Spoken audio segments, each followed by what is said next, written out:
গণ আন্দোলনের মুখে গত ৫ আগস্ট প্রধানমন্ত্রীর পদ থেকে পদত্যাগ করে দেশ ছাড়েন শেখ হাসিনা। এর মধ্য দিয়ে তার টানা ১৫.৫ বছরের শাসনের অবসান হয়। এরপর থেকেই শেখ হাসিনার পদত্যাগ ও দেশ ত্যাগ সহ নানা বিষয় নিয়ে সরব তার ছেলে সজীব ওয়াজেদ জয়। গত ৫ আগস্ট জয় জানিয়েছিলেন শেখ হাসিনা বা তার পরিবারের কেউই আর রাজনীতিতে আসবেন না। তবে ১০ আগস্ট রয়টার্সকে দেওয়া এক সাক্ষাৎকারে জয় দাবি করেছেন পদত্যাগই করেননি শেখ হাসিনা। সংবিধান অনুযায়ী শেখ হাসিনাই এখনও বাংলাদেশের প্রধানমন্ত্রী। গত ৫ আগস্ট শেখ হাসিনার পদত্যাগের দিন ব্রিটিশ সংবাদ মাধ্যম বিবিসি ওয়ার্ল্ডকে দেওয়া এক সাক্ষাৎকারে জয় আরও বলেন, প্রধানমন্ত্রীর দায়িত্ব থেকে পদত্যাগ করে দেশ ছেড়ে যাওয়া শেখ হাসিনা আর রাজনীতিতে ফিরবেন না। ৭ আগস্ট ডয়েচে ভেলকে দেওয়া এক সাক্ষাৎকারে জয় বলেন, একদিন আগেই পদত্যাগের সিদ্ধান্ত নিয়েছিলেন শেখ হাসিনা। রাজনীতিতে ফেরা নিয়ে জয় বলেন, আমাদের সঙ্গে ৩ বার কু করা হয়েছে, ৩ বারই সব হারিয়ে বিদেশে থাকতে হলো। আমি আর আমার মা বাদে আমরা বিদেশে অনেক বছর ধরেই আছি। আমরা এখানে সেটেলড।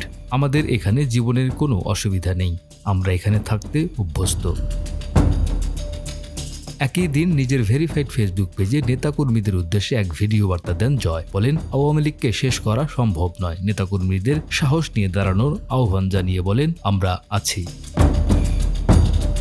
তিনি আরও বলেন, আওয়ামী লীগ দেশের সবচেয়ে পুরনো এবং বড় গণতান্ত্রিক দল। আওয়ামী লীগ কিন্তু মরে যায়নি। আওয়ামী লীগ এই দেশকে স্বাধীন করেছে। আওয়ামী লীগকে শেষ করা সম্ভব নয়।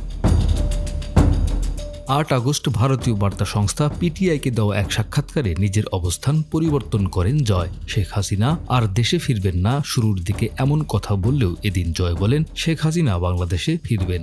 জয় আরও বলেন, শেখ হাসিনা অবসরপ্রাপ্ত না সক্রিয় রাজনীতিক হিসেবে ফিরবেন তা নিয়ে এখনও সিদ্ধান্ত হয়নি।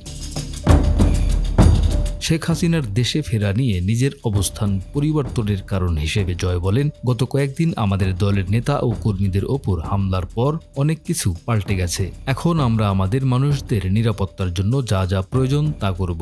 আমরা তাদের একা ছেড়ে যাব না।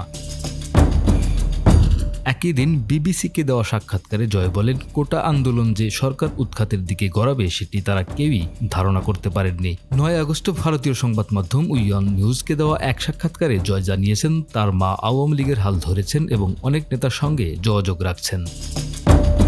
মোহাম্মদ জাকারিয়া, আমাদের সময়।